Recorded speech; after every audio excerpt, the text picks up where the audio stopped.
Hey guys, good morning. ఇక్కడ early morning లేచి ready అయిపోయాను. ఈరోజు యాదగిరి ప్లస్ స్వర్ణగిరి వెళ్దామని అనుకున్నా. సో అందుకోసం అని చెప్పేసి ఎర్లీ మార్నింగ్ ఫాస్ట్గా లేచేసి రెడీ అయిపోయాము. ఇది చాలా దూరం ఉంటుంది కాబట్టి కొంచెం ఎర్లీగా వెళ్ళి ఎర్లీగా వస్తే మంచిదని చెప్పేసి ఎర్లీ మార్నింగ్ స్టార్ట్ అయిపోయాము. ఇక్కడ మా చించాంగ్ అయితే ఫుల్ స్లీప్ వేసిండు బికాజ్ నైట్ చేసి డైరెక్ట్ పాపం వచ్చేసిండు. సో ఈ టెంపుల్ ఆల్మోస్ట్ లైక్ 95 కిలోమీటర్స్ ఉంటది ఫ్రమ్ శంషాబాద్. సో మాకు ఆల్మోస్ట్ లైక్ ట్రాఫిక్ క్లియర్ చేసి ఆల్మోస్ట్ 3 hours అయితే అయ్యింది. అండ్ వెళ్తుంటే ఈ రోడ్స్ అయితే చాలా డిఫరెంట్ గా ఉన్నాయి. అంటే డిఫరెంట్ ఇన్ ద సెన్స్ చాలా అంటే చాలా పీస్ఫుల్ గా చాలా మంచి లొకేషన్ లో ఉంది. టెంపుల్ అయితే చాలా బాగుంది. కింద నుంచి చూసినప్పుడే అసలు ఇంత బాగుందా టెంపుల్ అని అనిపిస్తుంది. అంత బాగుంది. ఇక్కడ మేము కార్ పార్కింగ్ చేసి ఫ్రీ బస్సెస్ అనేటివి పైకి వెళ్తాయంట. సో మేము ఫ్రీ బస్సులో అయితే కూర్చున్నాం. ఈ బస్సుకు వచ్చేసి నో కాస్ట్, ఏం అసలు ఛార్జ్ కూడా చేయరు. ఈ బస్సులో జస్ట్ కూర్చుంటే వాళ్ళు పైన డ్రాప్ చేస్తారని అంటే సో మేము బస్సులోనే వెళ్ళాం. బికాజ్ పైన పార్కింగ్ కార్ పార్కింగ్ వచ్చేసి 2000 అని చెప్పారు. సో అందుకోసం అని చెప్పేసి మేము కార్ తీసుకుని వెళ్ళలేదు. అండ్ ఇక్కడ మేము టెంపుల్కి రీచ్ అయ్యాక మేము స్పెషల్ దర్శనం తీసుకున్నాం. సో దట్ కొంచెం దర్శనం అనేది ఎర్లీగా అవుతుంది అని చెప్పేసి మేము కొంచెం స్పెషల్ దర్శనంకి వెళ్ళిపోయాము. ఇక్కడ టికెట్స్ తీసుకొని మేము మళ్ళీ పైకి వెళ్ళాం. లొకేషన్ అయితే చాలా బాగుంది చూడండి, చాలా పీస్ఫుల్గా ఉంది. ఇక్కడ టెంపుల్కి ఎంటర్ అయిపోయాం. సో ఇక్కడ మళ్ళీ ఫోన్ డిపాజిట్ చేయాలి అని చెప్పేసి అన్నారు. అందుకోసం అని చెప్పేసి ఫోన్ డిపాజిట్ చేసాం అందరము. దర్శనం అయితే చాలా మంచిగా అయింది. ఇంకా దర్శనం కంప్లీట్ చేసుకుని మళ్ళీ మేము ఫాస్ట్గా స్వర్ణగిరికి అయితే స్టార్ట్ అయిపోయాం. సో స్వర్ణగిరి వచ్చేసి జస్ట్ 43 కిలోమీటర్స్ ఉంటుంది. సో ఆల్మోస్ట్ లైక్ 1 hour మీకు యాదగిరి టు స్వర్ణగిరి అయితే టైం పడుతుంది. సో యాదగిరి విజిట్ చేస్తే ఖచ్చితంగా స్వర్ణగిరి కూడా విజిట్ చేయండి, చాలా మంచిగా ఉంటుంది టెంపుల్ అది. సో ఇక్కడ మేము పార్కింగ్ లోపల పార్కింగ్ చేసాం ఫస్ట్, తర్వాత టెంపుల్కి స్టార్ట్ అయిపోయాం. అండ్ మీరు ఎవరన్నా యాదగిరి అయినా స్వర్ణగిరి వెళ్తే ఖచ్చితంగా క్యాష్ తీసుకెళ్ళండి. బికాజ్ మా దగ్గర క్యాష్ లేకుండే కాబట్టి చాలా ప్రాబ్లం అయిపోయింది.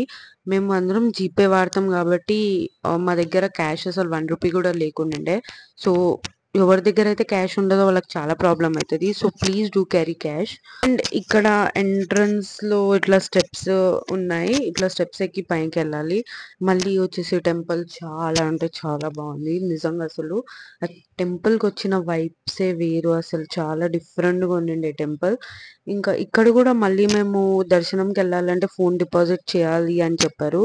సో ఇక్కడ మాకు మళ్ళీ ప్రాబ్లం అయింది బికాజ్ మా దగ్గర క్యాష్ అస్సలు లేకుండా. ఇక్కడ క్యాష్ యాక్సెప్ట్ చేస్తారు, క్యాష్ తప్ప జీపే అసలు తీసుకోరు వాళ్ళు. సో మాకు కొంచెం టైం అయితే పట్టింది. సో మేము ఫోన్ డిపాజిట్ చేసేసి మంచిగా దర్శనం కంప్లీట్ చేసుకుని ఇంకా కొన్ని ఫొటోస్ అలా క్లిక్ చేసి రీల్స్ అవన్నీ తీసి ఇంకా వెళ్ళిపోయాము. నాకు ఈ టెంపుల్ విజిట్ చేయాలని చాలా అంటే చాలా కోరిక ఉండిండే. అంటే ఇది ఖచ్చితంగా నేను హైదరాబాద్ వెళ్ళినప్పుడు విజిట్ చేయాలి, ఖచ్చితంగా విజిట్ చేయాలి అంటే ఇది నేను వెళ్ళే 2 days ముందు విజిట్ చేశాను. నేనైతే చాలా హ్యాపీగా ఉన్నాను బికాజ్ ఒక కోరిక అనేది నాది తీరిపోయింది ఇక్కడ రావాలి అని చెప్పేసి. అండ్ యాదగిరి కూడా ఫస్ట్ టైం వెళ్ళాను నేను లైఫ్లో, అసలు వెళ్తా అని ఎక్స్పెక్ట్ కూడా చేయలేదు. సో అది కూడా చాలా మంచి ఎక్స్పీరియన్స్ నాకు. ఇంకా ఇక్కడ ఫుల్గా ఫొటోస్ అవన్నీ దిగి ఇంకా మళ్ళీ ఈవినింగ్ అరౌండ్ 5-5:30 అయింది మాకు ఇక్కడనే 2 temples కాడ. చాలా అంటే చాలా లేట్ అయిపోయింది. సో మేము ఫాస్ట్గా ఇంటికి స్టార్ట్ అయిపోయాం ఇంకా. కానీ మాకు దర్శనం కంప్లీట్ అయినాక మాకు తెలిసింది ఏంటంటే మేము మార్నింగ్ నుంచి బ్రేక్ఫాస్ట్ చేయలేదు, లంచ్ చేయలేదు, ఈవినింగ్ టీ కూడా తాగలేదు. అసలు లిటరల్గా ఫుల్ డే మేము ఫాస్టింగ్లో ఉన్నట్లు ఉండండి. చూడండి నేను చెప్పాను కదా 5:30 అలా ఉందని. సో టైం వచ్చేసి 5:22 అవుతుండే అప్పుడు బయలుదేరాం మేము. సో ఇక్కడ వెదర్ చూసారు కదా, డార్క్గా ఉంది. సో చాలా అంటే చాలా డార్క్గా ఉందండి. ఇంకా వర్షం కూడా చాలా అంటే చాలా ఘోరంగా వర్షం పడ్డది ఈవినింగ్. ఈవినింగ్ వర్షం పడింది వేరే సైడ్, కానీ నాకైతే వర్షం చాలా ఇష్టం కాబట్టి నేను హైవే పైన నిలబడి మళ్ళీ ఫోటోగ్రఫీ లైక్ కొన్ని రీల్స్ అలా చేశాను. సో మీకు కూడా నాలాగా వర్షం అంటే ఇష్టమా? కమెంట్ చేయండి ఎస్ ఆర్ నో అని చెప్పేసి. సో ఇక్కడ మేము ఆల్మోస్ట్ శంషాబాద్ రీచ్ అయిపోయాం, మాకు టోల్ దొరికింది. అండ్ ఇక్కడ చెప్పాను కదా వర్షం అని చెప్పేసి, చూడండి ఎంత వర్షం అంటే అసలు చాలా వర్షం పడ్డది. ఇక్కడేమో మా చించాంగ్ ఫుల్ మూడ్లో ఇంకా ఫుల్ ఛార్జ్ అయిపోయిండు, పడుకొని దర్శనం చేసి ఇంకా పాటలు అవన్నీ పాడి ఇంకా మళ్ళీ మేము శంషాబాద్కి స్టార్ట్ అయిపోయాం. శంషాబాద్లో వర్షం లేకుండే, హాఫ్వే మాత్రమే వర్షం పడ్డది. సో మేము ఇంటికి వెళ్ళి ఫ్రెష్ అయిపోయి రెస్టారెంట్కి వచ్చేసాం. ఇక్కడ నా ఫ్రెండ్ ప్రతీక్ష కనిపిస్తుందా, వీడియో కాల్ చేసింది. అండ్ ఇక్కడ మేము చాలా అంటే చాలా ఆకలితో ఉన్నాం. ఫస్ట్ వచ్చేసి మేము బావర్చికి వెళ్ళి ఫుడ్ ఆర్డర్ చేసాం. అరౌండ్ 7:42 అవుతుండే టైం. ఇక్కడ బిర్యానీ ఆర్డర్ చేసి ఇంకా ఫస్ట్ ఫుల్గా తిన్నాం. బికాజ్ మేము మార్నింగ్ నుంచి అసలు అసలు ఏం తినకుండా హంగరీగా ఉన్నాము.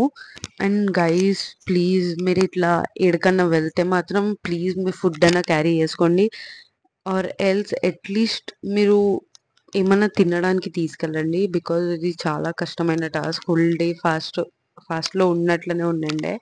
అండ్ ఇక్కడ ఫుల్గా కంప్లీట్ చేసి మేము మళ్ళీ ట్యాంక్ బండ్ వెళ్ళాం. అరౌండ్ 9:30, 10 కల్లా ట్యాంక్ బండ్ వెళ్ళాం జస్ట్ రౌండ్కి అని చెప్పేసి. ఇంకా అలా ట్యాంక్ బండ్లో టైం పాస్ చేసేసి ఇంకా ఇంటికి రీచ్ అయిపోయాం. Thank you for watching guys, do like, share and subscribe to my channel. Bye bye.